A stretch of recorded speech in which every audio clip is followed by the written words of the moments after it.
Hi there, Giovanni here at Frap Tools for another live patching session. And first, a glimpse of what we will come up with over the next 20 minutes or so.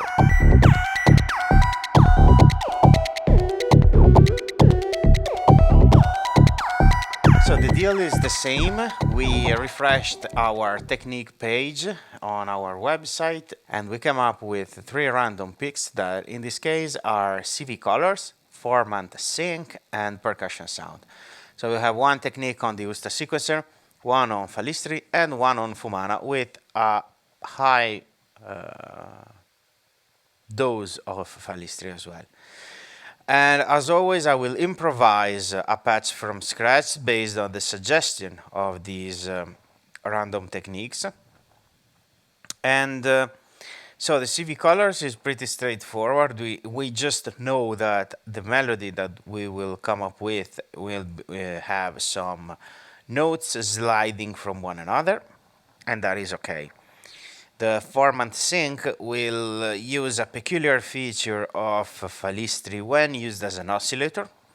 I could have set up a 2 FALISTRI system, but I prefer to keep the BRENSO, and you will see why in a minute.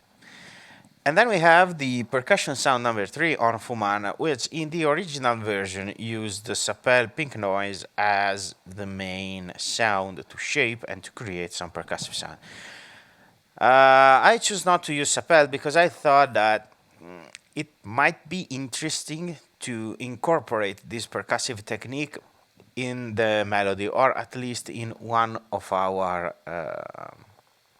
sequences, our melodic sequences. And I think I'm going to start from that because it's the one that I am mostly unsure of.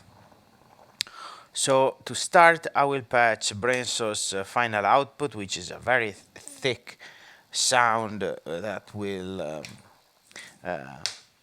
occupy as many bands as possible. So I will use it as a substitute of a rich, harmonically rich signal as the pink noise. And you will hear a glimpse of BRENSO's sound coming out of FUMANA. Now, the percussive technique was very, very straightforward, but it used a feature of FUMANA, which is this one, the parametric scanner. A parametric scanner has 3 controls. It basically allows you to automate a curve of bands, and you can choose how loud they should be and the position of this bell and the width of this curve, which can be very narrow or very wide. And all of these parameters, of course, it goes without saying that I can even have a negative peak. And by incorporating more bands, it acts as a fake bandpass filter with controls over the width and the frequency. And so every parameter is voltage controllable with an attenuator, and the percussive technique used, I'm going to set this like this, keep it towards the middle.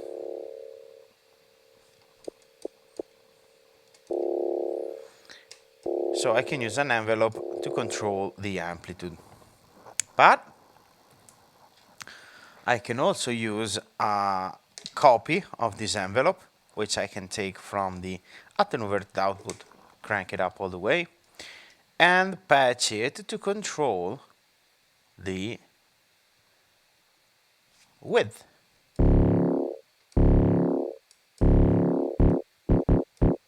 And in this way, it's a sort of a filter sweep. Now, if I set this all the way to the left, I can obtain this very snappy percussive sound. And I can change the shape.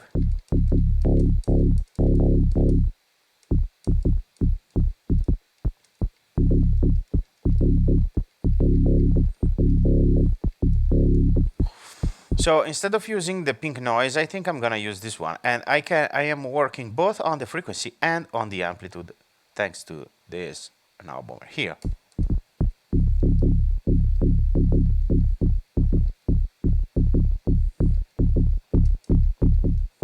Then the other technique used Falistri's grain generator, and basically demonstrates the difference between the reset on rest and to rise. And I will momentarily unpatch the yellow one and show you what happens when used Falistri as a Formant oscillator. So I'm gonna patch the green generator here, set them both to, no, I'm gonna keep them as a fast time scale, but set them to transient mode. And I will use a pulse wave, an audio rate pulse wave coming from the BRENSO, which is this one.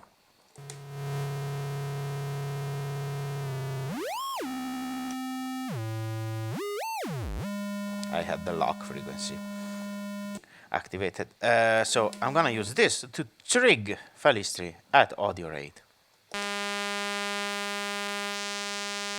And I can do the same also with the yellow generator. If I reduce the falling stage only, it has this sort of filter sweep. But if I reduce the raising stage, you see that the octaves drops. The reason is because the trig forces the yellow, each generator to the raising stage. And if the segment is already raising, it will just keep raising, so it will ignore the trig. So this is the difference between. As you can see, if I reduce if I increase the decay time where it gets longer than the incoming signal, the wave will just be hung up by the fast stream of gate. So it will just keep rippling on the top until it fades completely. But if I increase the raising time, there will be a moment in which it will be longer than the gate, and so it will drop until it will get another one. Now the green generator can work in this way, but it can also work on rest, which means that if I trig it,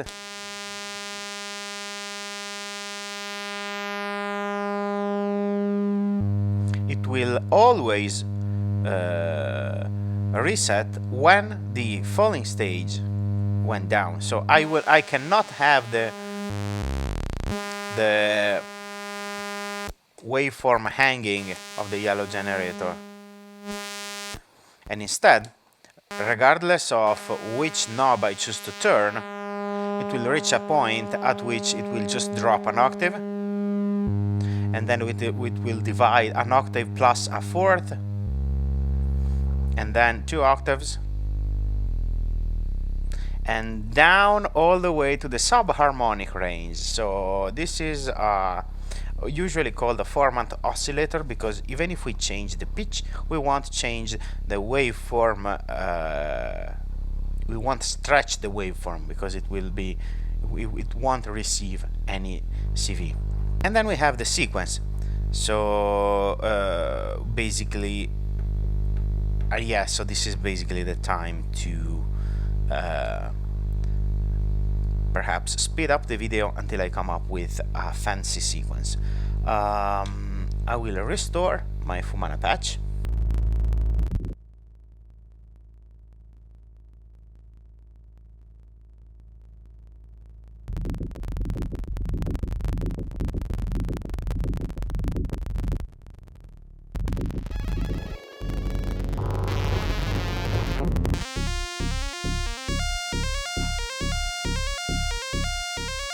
Okay, so this is my first idea. I have 2 sequences. The first one is basically just triggering a 4 on the floor pattern with track 2 of, and it's basically triggering my Falistri envelope,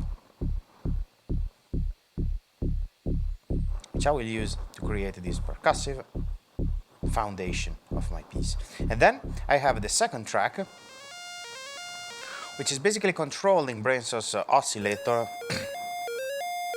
But instead of patching it straight to the CGM mixer, I'm patching it to the green generator of FALISTRI, which I set to the unrest behavior. So here's what happens.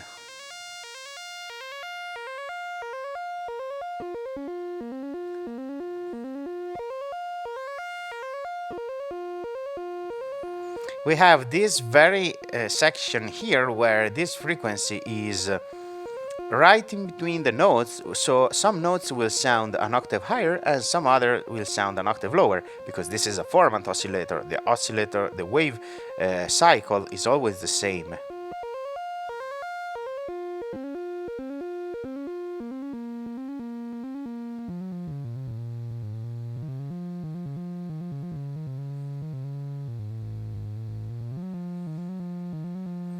And I think that it could be very nice to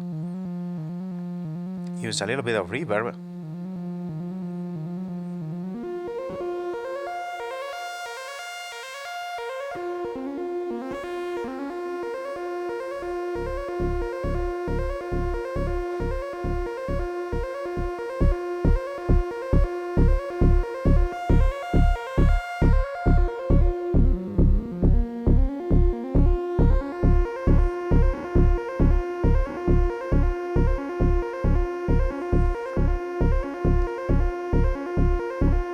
Let me see if I can bring some high frequencies.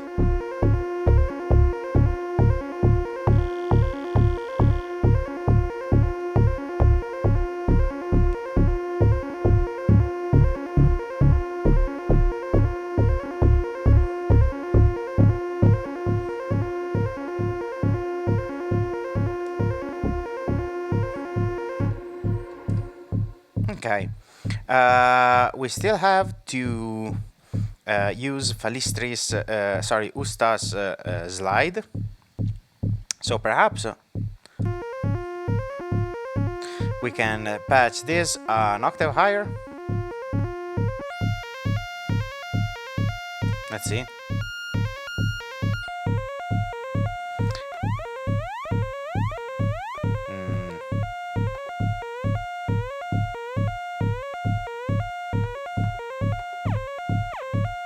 Ah, nice. Much better.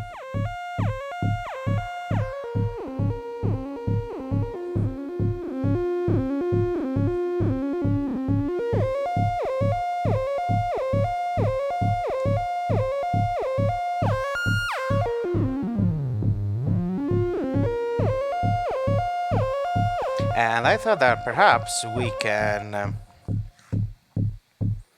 create also a sort of bass line. Instead of just playing this note, for example, this can be an octave higher.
And I think that we can also use this other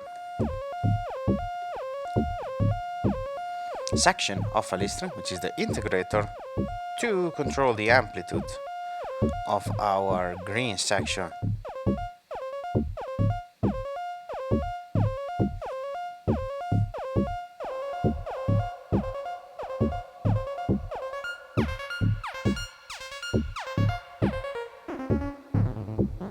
And then we need to animate this one, so I will take advantage of the USTA technique that I'm supposed to use, which is the sliding voltages, to create an extra track with just two stages. If you are familiar with these techniques, you may already know this when I am adding two. So I'm just setting a two-stage sequence and set up my CVB fairly high and my one high value and another one which is fairly low, so that I am oscillating between those two in a sort of LFO that is integrating this value. So, and I try to patch the CVB to the volt per octave input.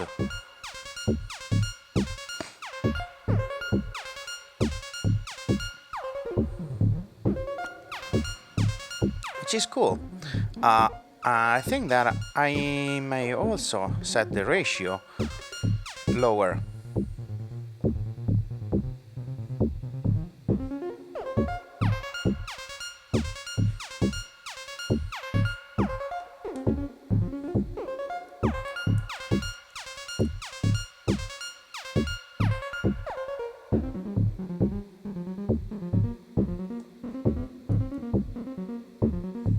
Let's say 2.5 voltage, 2.5 volts.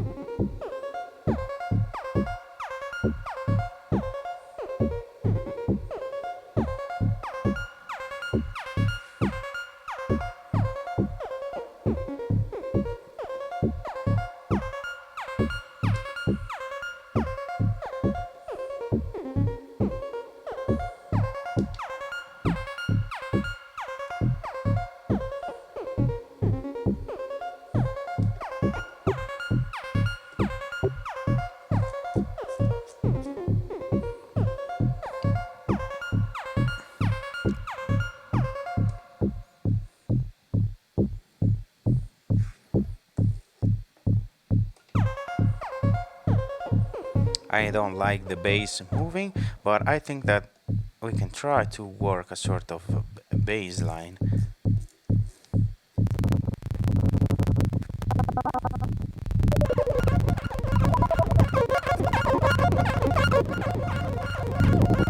Okay.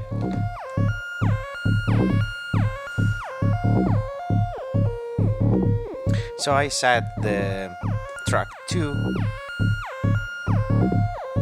to a sort of percussive slash bass line.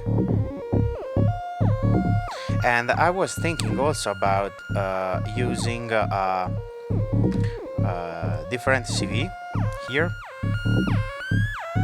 Giovanni from the future here. I'm currently editing this video and I finally understood what I couldn't figure out while I was playing, so check this out. Now, as you can see, while I was rotating my USTA's navigation encoder, I dragged the patch cable along with me, which in turn rotated the green oscillator's frequency knob, thus making everything go out of tune. It will eventually get fixed, so we will skip straight to the part where I got everything back under control. But I wanted to take advantage of this issue to remind you that and to remind myself, of course, that we designed the two BRENSO's frequency lock button for this specific purpose. So push the buttons, don't do like I just did, and if you want to keep your patch in tune, make sure to lock the frequency. Now let's get back to the video. I'd like also to add some effects here.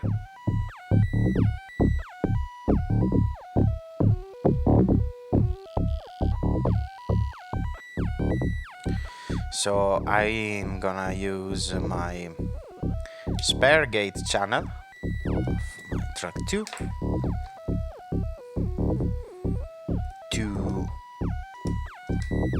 add some emphasis like this. So what I want to do is use a stream of gates to change the tilt parameter on FUMANA, which emphasizes the low and the high frequency. I'm especially interested in the high frequency of our spectrum. But my current sound at the moment is not filling enough space up there. So I want to try and add some modulation with the BRENSO, perhaps some timbre modulation.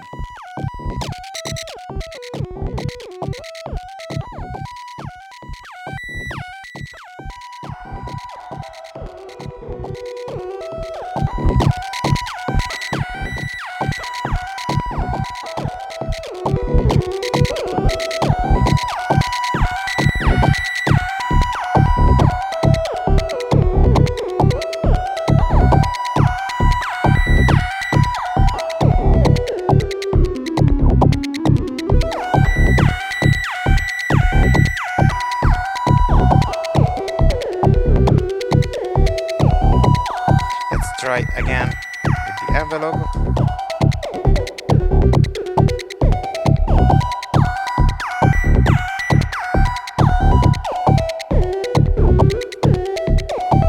Yeah, not bad. I like it. I think that we can cap it here for today. I'll do a little bit of I'm wrapping up what we just did. So technique number one was the FUMANA sound. I just spiced it up a little bit with some gates to control the tilt parameter, but apart from that we have an envelope from FALISTRI which is controlling at the same time the amplitude and the width of our parametric scanner. And then we have we use the BRENSO's final output through that. And then we have the Formant oscillator, which is this one, where we control the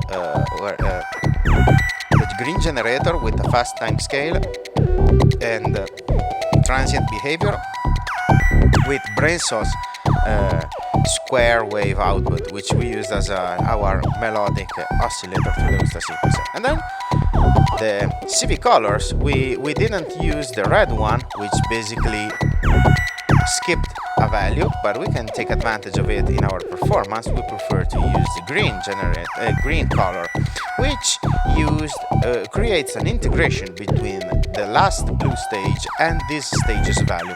We use that in two ways. We use it here and we use it on track 3 to create a triangle LFO that we use to modulate our Formant oscillator's pitch.